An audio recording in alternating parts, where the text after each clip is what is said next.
Hey, good morning, guys. Welcome back to the Rod Shop. I'm Captain Lee, and today we're talking about starting a rod building business. Or not. Anyway, stick around. First of all, I haven't been able to get a video out to you guys in about a month, and I apologize for that. It's spring in Florida, peak guiding season, peak fishing season, tax season. And oh, yeah, the company that still pays most of the bills, it's also our peak season for construction. So, anyway, I've had several questions lately, specifically about starting a rod building business. And Kyle, a young man in the Tampa area, had a comment on a video about a month ago. And I thought about it, and my first initial reaction was don't do it. Do not turn a hobby that you are passionate about into a business. It just ruins it. But then I thought about it some more. It's like, okay, if you're serious about turning this hobby into a business, here's how you do it. It's a very simple recipe. It's S, B, and P. Okay? Step number one, S. You must have some skill, period. If you're new to the rod building hobby and you haven't built 20 plus rods, you need to get there soon. And that doesn't mean you have to build 20 expensive rods. It means you have to do the work that would take you to building 20 rods. And that means taking an old blank that you have from an old rod and wrapping the guides on it 20 times and taking it off and wrapping again and taking it off and wrapping again. That's what it takes. And if it takes just doing a bunch of wraps on a blank without the guide, do 20 wraps and practicing your epoxy work, then that's what it takes. But the bottom line is you have to have some skill. In order to get some skill, you're also going to need some honest feedback. Your family and your friends don't count. They're going to lie to you because they don't want to hurt your feelings. So I would recommend that you build a rod, and this moves into the B part, which is a brand. Once you have some skill, build a rod and loan it to the best fisherman you know who has the best gear. The guy who fishes, Berkeley lightning shock rods is not the guy you want to put your product in their hand.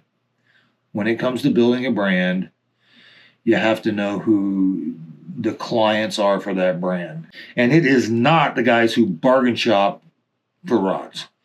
Go to Bass Pro and look at their most expensive rods in the rack. Pull it down, play with it a little bit, and just understand that a lower end custom rod is better than the rods in Bass Pro. All of them. In fact, the GL2, whatever latest Loomis rod, which is not Gary Loomis anymore, by the way, it's a Chinese conglomerate. You can take a reasonably priced blank, reasonably priced components, and for under $150, you can build a rod that fishes better than the $450 rods from Bass Pro. Okay, so get your skill, start building your brand. And the best way to build a brand is put several of your rods in people's hands. Don't ask them to buy them. Ask them to give you an honest evaluation. You need to start letting the world know that you're a custom rod builder. And the best way to do that is to put your custom rods in the hands of the high-end fishermen in your geographical area. Your local guys are going to be your best customers, and they're going to give you the best feedback to adjust your rod skills to meet your clients. I could not go to Minnesota, Michigan, Canada and immediately start building walleye rods or trolling rods or anything that's not a bass rod and expect to have any success right away. Now, I know how to build a rod, but until I understand what my clients in that area want, it doesn't matter what kind of rod I build. So, skill, brand, and then plan. Now, I've been in business for 28 plus years now. Last time I had a job was 1997. There are certain things that you must be willing to do if you want this to be a full-time successful business. Now, if you're going to do it just as a hobby and make a few extra bucks every month, then this is a different conversation. But if you actually want to be a professional rod builder and have that be your primary source of income, that is going to take years of hard work. I have been in business for 28 years. I survived my own stupid mistakes in the beginning. I survived the 2008 financial crisis, and I survived COVID. And we are as strong as we have ever been as a company. In fact, I don't do that much anymore. I'm kind of retired most days. I still answer the phone. I still deal with clients. But as far as making work happen, I don't do that anymore. I train people to do it. But in the beginning, it was a 60, 70, 80 hour a week commitment to being successful. If you want to do this full time, you're going to have to get comfortable with that. It's going to be way more work than you would ever do in a job for somebody else. But that's the key to not ever needing to have a job again. So get some skill. Start building your local brand with people who are in the upper part of the local fishing scene. And then you younger guys, especially Kyle, who's a teen, you need to use social media to help that with the brand. Your clients, at least my clients, really kind of fall into three categories. The middle group, which are my local guys, is where I build the majority of my rods for. They're local tournament fishermen who don't mind spending the $300 to $400 on a custom rod because they know they're getting an $800 rod for $300 to $400. I still make a profit. They get a quality rod that continues to build my brand. The smaller number of rods I build are the ones that come from all over the world, and it's social media driven, even though I don't do that much of it anymore. And that's the one-off, onesie, twosie client that I will build a rod or two for, maybe once a year or maybe once every 3 or 4 years. And then I have a couple on the other end of the spectrum where one of my clients I have built over 60 for, and there's 8 more standing over there ready to get finished. Now, he gets a discount, but I get to build them on my schedule.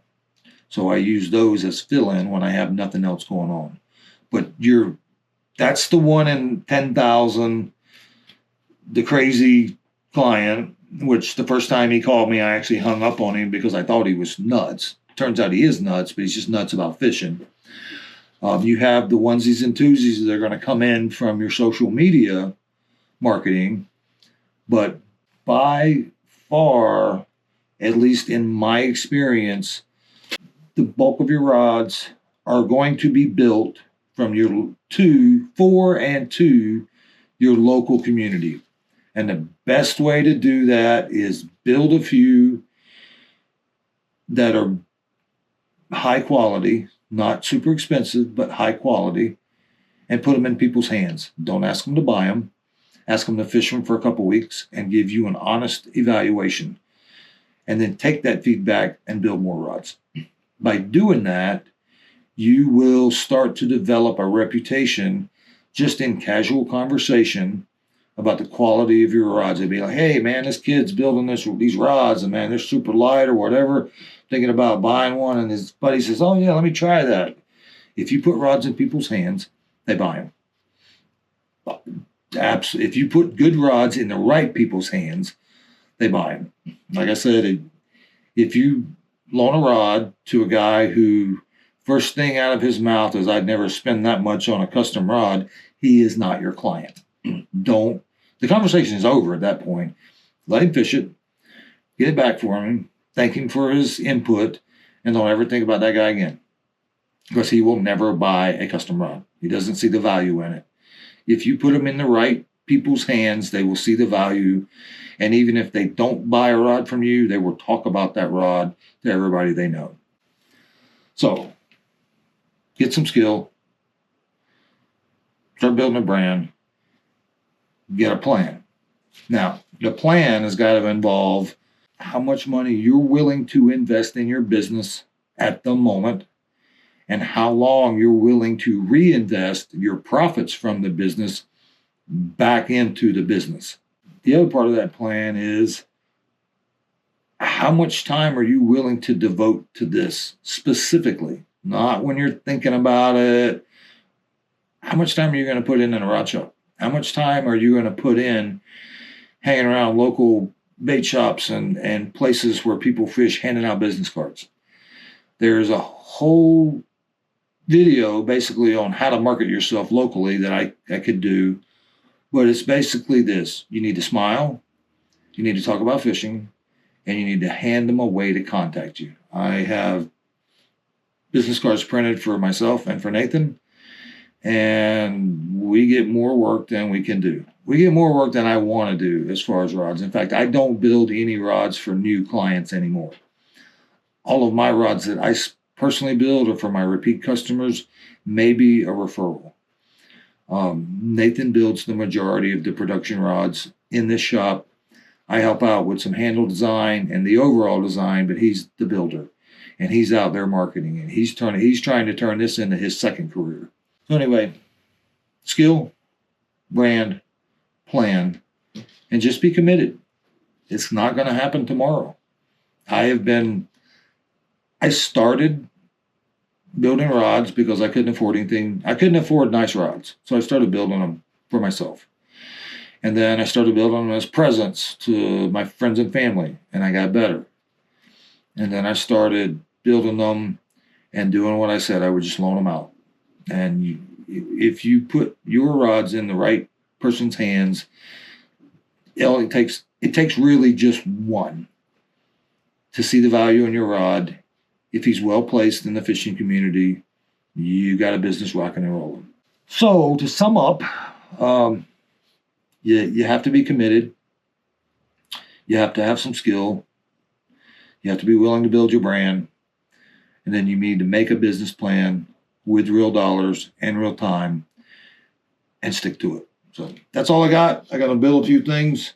I am in the dirty shirt today because I'm working over in the Swamp Cat shop. We're about to get it finished. I got a painting and epoxy to do today, so I know I'm going to get it all over me, so I wore a dirty shirt.